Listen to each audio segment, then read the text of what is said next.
terre. C'est qu'ils ont toujours la source où le malheur où il ils ont toujours la esika passé. Ils ont la fruit d'hasard. Tout le monde a dit exemple à Yes, aux autres, parce que les autres na butuna. Cet homme a botami boy. Parce que on a éouti wapi. Et ça y est que ça va botiner. Et par rapport à la question que tu as analysée, nous allons comprendre que c'est que ça, on va découvrir passion à ce monde na oyo. Et ça dit à quoi? C'est que d'office de ojo bazolo que passe et outaka. Na mukanda na Job, mais moko na mutu na komba et phase je crois, mais tazolo ba maloba na mais na mukanda Job. Amen. Que passe et outaka dans l'espace. Difficulté. Amen. Et la mukanda ko tanga balobi. Babi section ikambi ya Jacob. Donc dit Jacob a lutté, Jacob a travaillé. Et que même ikambi ya source. Ba passe musu tozomona base nango mingi eza ba source autoroute makila autoroute parce que dans le sang il y a une force, dans le sang il y a une puissance, le sang parle, le sang crie. Amen. Il y a mon sang bazoro avant toi Caïn, où est ton frère? Parce que na yoki mungongo ya makila na yezo ganga. Abel était déjà mort, mais son sang criait. Amen. Or, l'âme de l'homme est dans son sang. Makila ya ndeko na yo oyo maboko l'emelisi oyo maboko l'emelisi mabele ezoganga vanda na mabele ti place na ça. Et par là je comprends soka makila egangaka. Maintenant makila oyo eza epa na yo euta pe quelque part. Amen. Tomoni combien Nzambe azo approuvé tribu ya Lévi que boza na droit ya kopercevoir mpe moko na zomi parmi bandeko na bino. Pourquoi? Po ntango Abraham koko na bino votre ancêtre apeyaka moko na zomi Nzambe abandaki komona bino kati na ye wana bango na babota bino. Mais Nzambe azomona bango dans la plupart ya bafamille yo nde peut-être motu faut relever maintenant défi wana. À partir de cette histoire, il faut échanger. Parce que bakoko na yo baboti na yo bango bakuta yango. Bakoko na biso bakuta yango. Babi bato nyonso bazalaki privé na gloire na Nzambe à cause du péché. C'est que le monde entier esumukaki à cause ya mutu moko. Et makila nyonso tozobotama na yango eza makila ya lisumu wana. C'est pourquoi on ne naît pas enfant de Dieu, mais on devient enfant de Dieu. Amen. Notre naissance, c'est en acceptant Jésus comme Seigneur et Sauveur. Et ça, mais nous devenons enfants de Dieu en acceptant Jésus. À tous ceux qui l'ont reçu, à tous ceux qui croient en son nom, à tous ceux qui ont le pouvoir de devenir enfants de Dieu, lesquels sont nés ni du sang, ni de la volonté de l'homme, et de la volonté de Dieu. Et ce que botalité, on va vivre le changement à bon moment. D'ailleurs, la Bible est claire. Si quelqu'un est en Christ, il devient une nouvelle. Mais pour devenir en Christ, au côté en Christ, il faut naître. Comment naître? Accepter Jésus. C'est pour me dire que sauter. Comment est-ce que jamais. Mutu moko ta kokota lola soka ndimeli Yesu te. Amen. Tant moi naza bébé, sa vie dépend de fils et pas mon beau Dieu. Seul mon beau Dieu va dire ça mais moi non non qui ne lui fait. Amen. Yamo mon mdu tazali mwana mukia ofi azane anja ino bete. Bisono tozobota mona mutu nyonso azobota. D'ailleurs, naître dans une famille chrétienne, ils ont comme ils sont chrétiens te. Parce que le papa est un pasteur. Dans la famille chrétienne, le fils est chrétien. Chrétien est dans le corps de être chrétien, il faut devenir en acceptant Jésus. Ce qu'on dit, il est soudé. À tout côté de la famille chrétien, ou on dit évidemment des gens comme ils sont chrétiens. Il faut accepter Jésus pour devenir chrétien. Amen. Et nde na yango okokima siko kanda oyo. Eza likambo ya Jacob. Tozomona likambo na bapasi oyo tozomona euti na baorigine makila oyo tobotami na. E makila oyo tobotami nango eza makila oyo elakelama mabe. Eza makila oyo eza na se ya malédiction. Eza makila oyo ezoganga. Eza makila oyo ezosouffrir. Eza makila oyo ya pasi. Maintenant, il faut que nous que délivrance est contre la bombe. Or, délivrance, on est tout le bâti, des places de confondre. Des fois, nous confondons les choses. La sanctification, il y a un monde et délivrance. Amen. Sanctification est au sungayo de la délivrance. Mais tant que tu n'es pas délivré, on a problème à sanctification. La sanctification va t'aider à conserver la délivrance. Pour bien marcher, il faut être délivré. C'est pourquoi Israël, tant que Bazala qui est l'Égypte, bien aimé. Délivrance, des fois, nous avons une facette. Voilà, entre parenthèses. Délivrance, c'est ça qu'on a mis mon mabé. Parce que les Israéliens, tu vois, c'est ça délivrance. Nous avons un race, il faut qu'à mili mon mabé, du malakata motu, il faut qu'à kindoké, l'ongwa, il faut qu'à dire délivrance, pas qu'on a pas kindoké. Non. Délivrance, c'est ça un changement, il y a l'état. Il y a Israël. En réalité, ceux qui ont dit Israël, nous disons que c'est l'Égypte, parce que c'est pauvre. Amen. Parce que c'est pas pauvre. Et ça fait que pas signé de Missa et bazo souffrir l'Égypte. Non. Babimi et babimaki na bosu. Amen. Il y a longtemps babimi kutu. Bazo les places par où tête. Moïse fallait que tu sois dans la mission. Tous dans la mission, tout dans la mission bien l'Égypte. Tout le lia, ba tomate minene, ba concombre. Tu vas venir sur ça, tu vas connaître quoi. C'est que l'Égypte, malgré bazaki na boum, le bazo souffrir, bazaki bien. Tu vois, les gens sont les délivrance, nous avons là sur aspect beaucoup physique. Au cours de la pose en bon, vous êtes délivré. C'est pourquoi on t'a dit qu'au bimisa, on a besoin. Pas riche. Zamba bimisi, pourquoi? Malgré all bazalaki nango, vous n'avez pas joué les athées, parce que bazalaki dominé. Il a dit le clair. Nous sommes esclaves, il y a l'esprit oyo.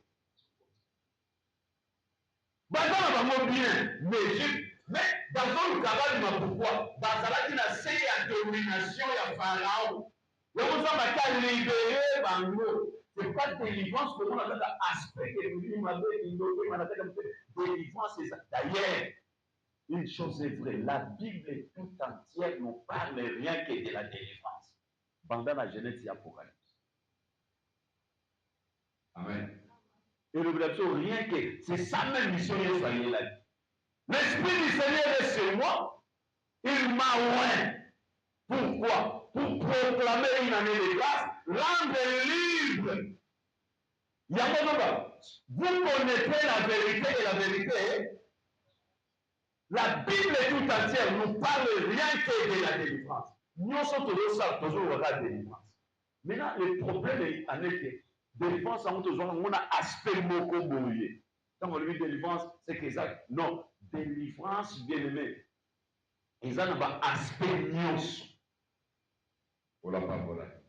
Dans Israël, Babini, il y a un bon espoir. Mais, Nzambe Sikoyo, à mon avis, tant que Bazan en Égypte, va vous servir la biété. Le quoi Bazan dominé, va vous servir la biété. C'est que délivrance, il y a des bossos. On s'en va pour délivrer, ils allaient pour Bazan de combattre. Mais délivrance, c'est des bossos, Bazan la libre pour servir. Alors, ça veut dire, qu'elle est libérée, Bango, pour Bazan, Bazan pour servir. Oh, servir Dieu, l'insistant partout, que déjà à côté, mais c'est la mise en pratique de la parole de Dieu. Mais nous sommes sauvés pour servir Dieu. Il y a longtemps à libérer Bango, à venir si on a sénat beaucoup de Pharaon, comme dans le désert, il y a les 10 commandements au Sani. Pourquoi pas faire ça longtemps dans l'Égypte? À moins que, le Pharaon a cause à Bango, parce qu'on a libre pour servir Dieu. Parce qu'on a libre pour mettre en pratique. yango babimi nanu na Égypte bazozwa les 10 commandements maintenant servez-moi. Yango lorsque vous allez obéir, vous mettre en pratique de vos réussir. Vous me servirez et moi l'Éternel je vous. C'est-à-dire vous mettrez mes paroles en pratique. Babimi bango na si esclavagisme mais tant bazobima bango babimi mais Égypte na bimaki kati na bango te. Amen. Est-ce que vous pouvez me pour la Yesu? Israël babimi il faut atika bango mais lokuza bazona ba toyo revande matakisa bango bana kozonga wana Égypte. Pourquoi bango babimi mais Égypte ebimi na kati na bango te. N'est presque problème ezalaki. Est-ce qu'on va appeler ça le 10 commandements pour Égypte sali et le voici ko kati na ba. Ndi makambo na so mutu ayepa na nzambe ko yaka lelo nzamba selo pe miracle bando belo biki. Melingo lobate ko komi mwana nzambe ko biki. Donc on a dit na yaki nzamba biki sa malade c'est yango nde lingo la sa délivrance totale na vie na yote. Yango délivrance ezalaka processus. C'est ce qui s'est passé. Babylone l'Égypte, mais Égypte est en nous. Et pour qu'on vive en Égypte, Nzamba s'est servi dans 10 plaies. Amen. Babylone. Mais maintenant, pour la comprendre dans la terre promise, pour les exploits comme 10 plaies, pour les acquis qui ont mis en pratique à l'île ensemble. Les 10 commandements, où il y a besoin d'appliquer. C'est-à-dire, il y a des choses où il va obliger notre bloquer, et puis pour empêcher de jouer s'épanouir. Entre autres, dans la barre, on va dire na makila et la katina yo, on les sauve dans là. Vous avez combien? Toujours exemple Abraham. Comment Abraham les a dit facile. Aboti moi na oye pas bonda dire la pour abota les a dit facile. Moi on difficile. Même mensonge, on Abraham a appliqué. Même mensonge, moi on a appliqué. Même mensonge, comme on a appliqué. C'est que l'année.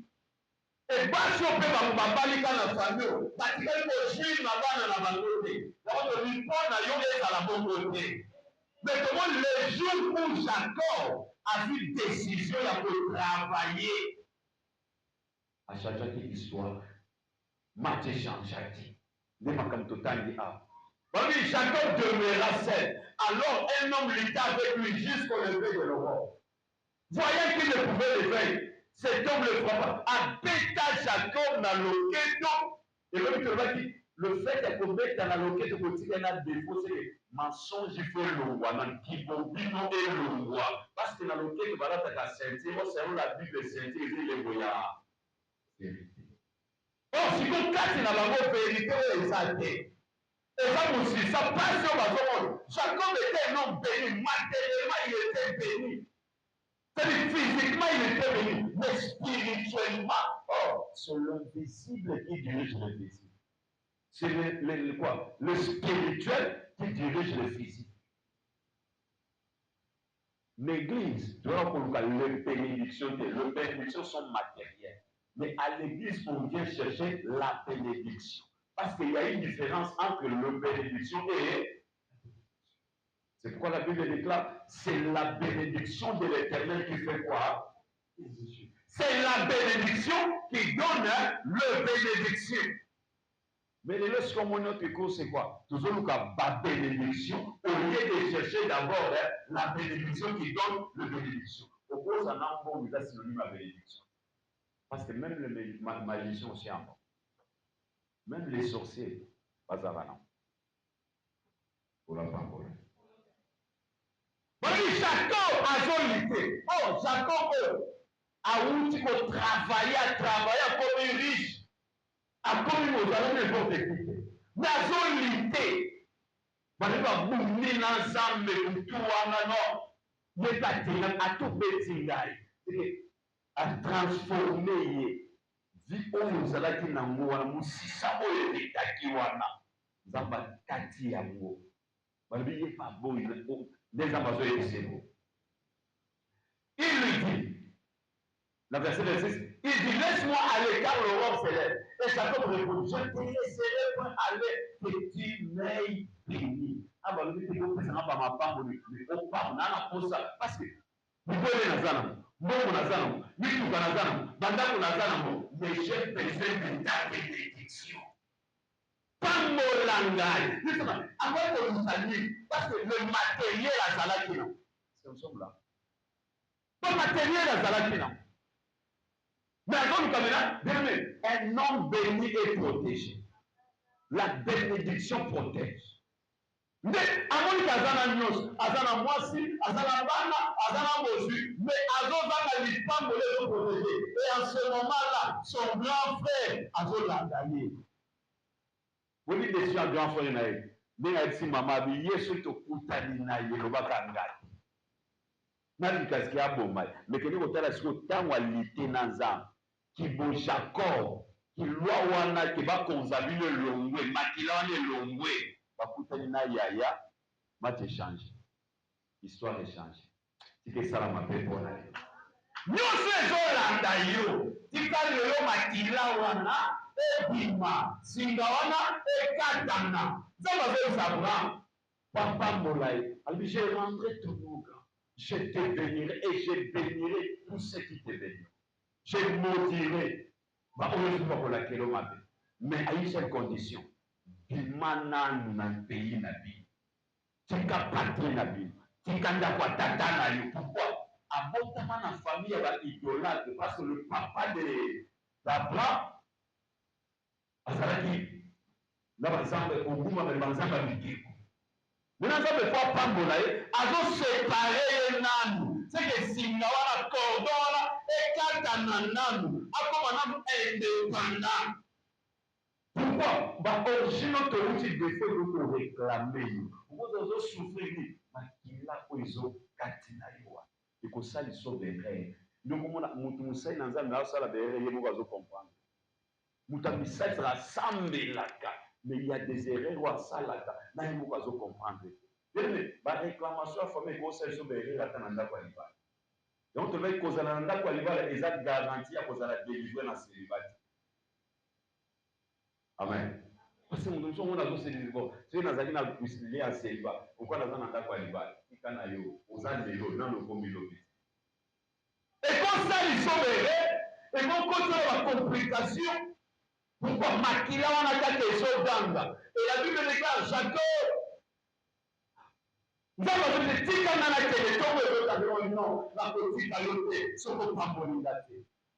Verset 9, alors il dit, déjà nous avons tourné sur Kombolona, il répondait Jacob. Or Jacob, c'est un menteur. Mouton kosa, c'est ya zoakana pour kosa. Il faut zoakana, il faut kosa. Souvenez-vous à tes pas neuronae. Là, il faut s'en mettre dans la campagne. On va nous utiliser qu'un risque. Oh, colorise les ananas. Jacob. Comme on a Jacob, désormais, les places comme histoire est bannie. Ma cam changé. Désormais, on a sous Jacob, nos premiers Israël. Israël, c'est qui veut dire, c'est lui qui combat non contre Dieu, mais c'est lui qui combat avec Dieu. Or, la Bible est claire, avec Dieu, nous ferons. Et nous sommes libres, Jacob a sali, la colonité. Même ses descendants, bananaye, va jouer nango. Amen. Amen. Souvenez-vous, histoire il y a Benjamin. Il est à Joseph. Va changer l'histoire. Va vivre, oh, va botter, va vivre. Pourquoi? Jacob a ça qui nous salawa. C'est que l'élo c'est possible. Nous salawa, nous salawa, banano va peut hériter à vous. Vous allez voir papa, monsieur de Watigo. Là, biloko nazwango na pasi bana zo papa ayo sabane oyo pe alingi asanga avant kufuna kuteka biloko na nga nyonso. Amen. Pourquoi nga pe na nyoko maki bino pe fubo nyoko amate yo etekende oza muto ofongola zela. Et d'ailleurs yo lokolo zo kata parce que ba onu ba sima na yo ba ko jouir à travers eux. Et nous allons Jacob Hassan. à travailler, te passion na moni, bananga ba mona côté. Maladie oyo ya famille, c'est ça on dit que famille na doit kufa na maladie. Et si bakake pana yo. Et si babana na yo te. Situation wana, dans la bataille capable, il y a des choses au pays, la Bible déclare, Moïse, par la foi, Moïse devenu grand, refusa d'être appelé. Si vous pouvez savoir l'identité, mais lui, pas question. Par la foi, il a refusé d'être appelé fils de la fille de Pharaon. Alors, il a dit aux autres Sangawana, malgré les hommes, on a le or, vous n'avez mis à monter. C'est que l'homme par la foi, on veut que kata hémorragie wana. Ce qui va m'abattre la parole, c'est que vous allez vous faire.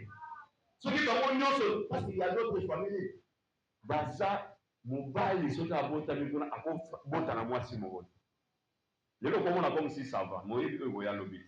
Vous voyez, sur le sandé, au salaire, à salir sur moi sur erreur, à commettre infidélité, pour que quand on va comme ça plan, à monter au robot et que moi si nous pas comme ça plan là. Amen. Nous sommes comme ça là dit, bango basi la babota, à quoi bota non mobile bobo. Donc on a comme ça mobile erreur, soit basé sur erreur. Mais pas comme ça plan là. Je connais une famille. Maman n'a pas encore la tika la fait. Moi na a kufi pa tika live. Wana musupe abali a tika live. Et la motion ils ont soso tsiote. Et tala likambo ndenge ça. Wana mona il y a quelque chose qui ne va pas. Sur le pied dans votre délivrance sur subir rien. Mais c'est possible yo ko kata hémorragie. Parmi Jacob ami na kotika yote ce que pambolinga te ce que changer ngate il dit quel est ton nom il répondit Jacob il dit ton nom ne sera plus Jacob mais tu seras appelé Israël car tu as lutté avec Dieu. Mais des fois nous luttons contre Dieu. Des places au problème si on luttait contre les hommes yo kolonga. Mais Jacob à lui tu as lutté avec Dieu et avec des hommes. Et tu as été vainqueur. Jacob l'interrogea en disant, fais-moi, je ne t'ai plus connaître ton nom. Il répondit, pourquoi demandes-tu mon nom? Et il les bénit. Et au présent, comme on a mbambélé, il ne faut pas pour aller. Quand bénédiction est là, malédiction est le roi. Un nom béni. Vous savez pourquoi? Bazola qui là, Cham de Tamoni Bolumbo. Hein? Nous avons dit, bon, il faudrait m'aider à la maman, n'est-ce pas? Mais pourquoi malédiction soit et vous qui le reçoit Cana? Parce que, Bango Bazalaki génération, au temps où Noé Bakiti na âge à offrir sacrifice, et c'est précisément la Bible est claire, les autres, Dieu les bénit. C'est pourquoi nous devons qu'on bon la yango. Il y a une malédiction là. Qui peut maudire il faut en prendre. Malédiction na moyen soit la mauvaise et sauter et joie. Pour la femme là. Yango il faut qu'on voit des zamba prendre là.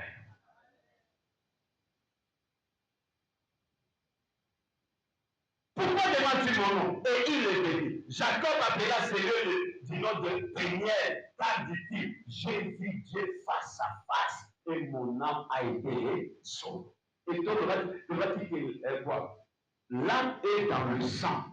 Alors, dans mon exemple, c'est que Makila Oyo, il y a Borumu, Oyo ya Kolela, Oyo ya Lise, Oyo ya Lissumu, et ça dit je suis maintenant sauvé, je suis maintenant délivré. Il y a souvent peut-être sont après Lise, écoute, les choses là, il y a un peu de Kana, il y a ça, il y a ma bé, ça va compagnie, ma canne, échange. Comment pas pour là? Et yo pelelo so ki zamba kango liyo na liye wana na makila oyo maka eche oyo me maka defe deme makabo ezala ki compliqué ko ma facile ko se résoudre ola pa bone la ngai zamba pa bone la ngai na lo zamba pa bone la ngai zamba sa le bola to mo se ko David Somme chapitre voilà abate omona bwali ndio bongo kilosaka même major lo bizate lo ya na détermination zamba pambola mais parce qu'il y a des choses qui vont le bac et ça il y a à chaque fois ils ont occasionnellement oyo le bac luka ke okota na programme na nzambe okadine nzamba kota kaka na programme na parce que nos programmes Dieu est au-dessus de nos programmes. Tout le monde a dit que c'est un programme, c'est un exemple. L'auto sera né dans les 5 minutes. C'est un exemple qu'on soit à 5 minutes et qu'on est à 10 minutes. On retourne sans autre, on retourne sans autre. Vous savez, il y a un moment où on dit attends, ma mission. Malgré il y a de bonnes choses à apprendre, mais bah l'ité. Ça me dit c'est aux amis au centre, parce que baza conduire. Somme chapitre 51, verset 2. Lorsque Nathan le prophète vint à lui, après que David fit aller vers Bécheba, ô Dieu, aie pitié de moi. Voilà le verset 3 pour sauter. Dans ta bonté, selon ta grande miséricorde, efface mes transgressions, lave-moi complètement de mon iniquité et purifie-moi de mon péché, car je reconnais mes transgressions et mon péché est constamment devant moi. J'ai péché contre toi seul et je fais ce qui est mal à tes yeux. En sorte que tu seras juste dans ta sentence, sans répondre dans ton jugement. Voici, je suis né dans l'iniquité et ma mère m'a conçu dans le péché. Mais tu veux que la vérité soit au fond du cœur. Nous sommes dans la tête nanga, mais origine nangai. Place na outi, et qu'on permettre de na outi na lisumu. Oyo zosenge pa nanga et votre maté. Parce que ma mère m'a conçu dans le péché. D'abord, on essaie de nous avoir délivré dans Israël pour être capable de mettre le bataillon en pratique, pour être libre. On lit sur les arrêtés, on attend dans la vérité, on attend dans la voiture. Mais tu veux que la vérité soit au fond du cœur. Fais donc pénétrer la sagesse au-dedans de moi. Purifie-moi avec des hyssopes et je serai pur. Lave-moi, je serai plus blanc que la neige. Le verset 12. Oh Dieu, crée en moi un cœur. Est-ce que la zama qui nous fait? Mais c'est son zambe. Que la katinanga, motema ya petwa. Renouvelle à moi un esprit bien disposé.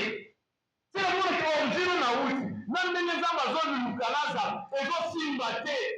C'est pourquoi Seigneur, purifie-moi, délivre-moi. Et ce qu'on a dit histoire, quand on a dit à Julie, sauver à Juliana Tamar, de l'union à David à outi, le véla à l'issue, c'est quoi mieux wana ya épidicité ya Kékobe, et la nié manga pour qui me profite là. Réclamation et pas la grâce na yoté.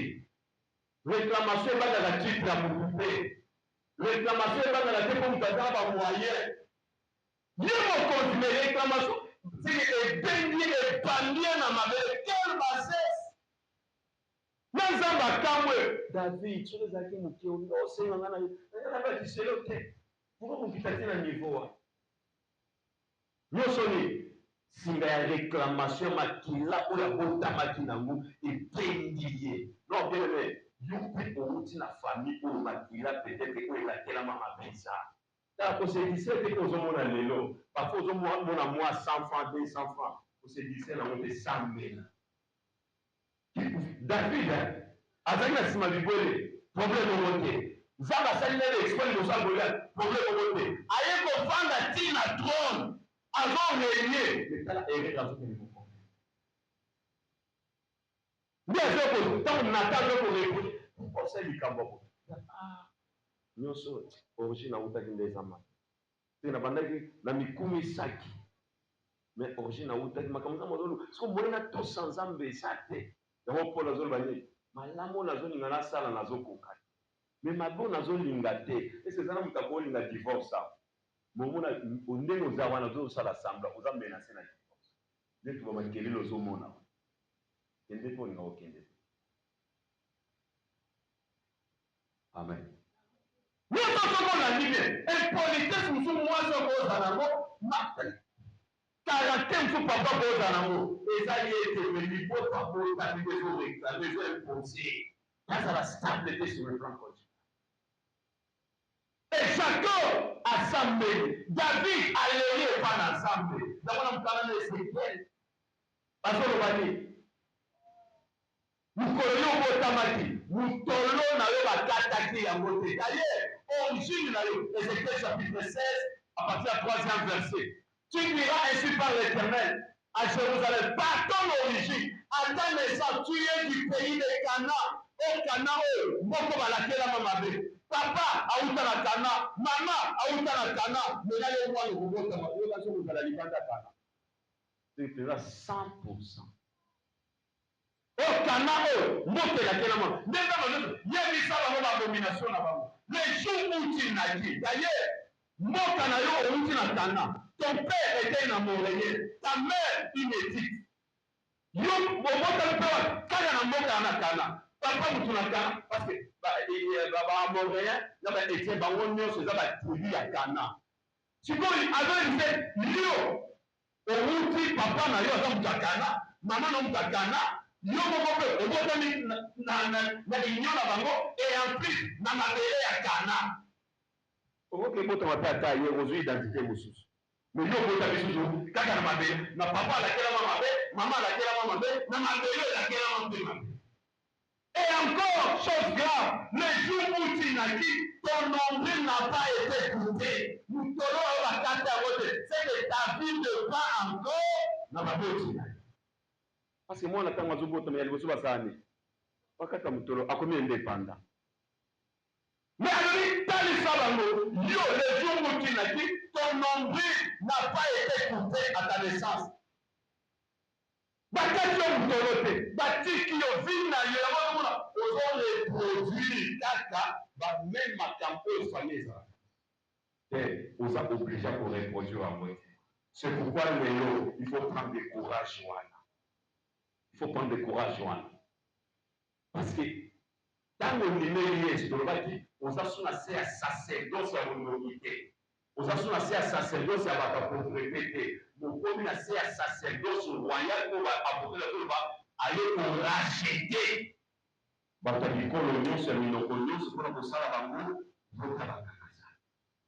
le premier sacerdoce, la Bible est claire. Dans Hébreu, chapitre 7, verset 12, avant de s'en là. Quand les sacerdoces étant changés, nécessairement aussi, il y a un changement. C'est loi.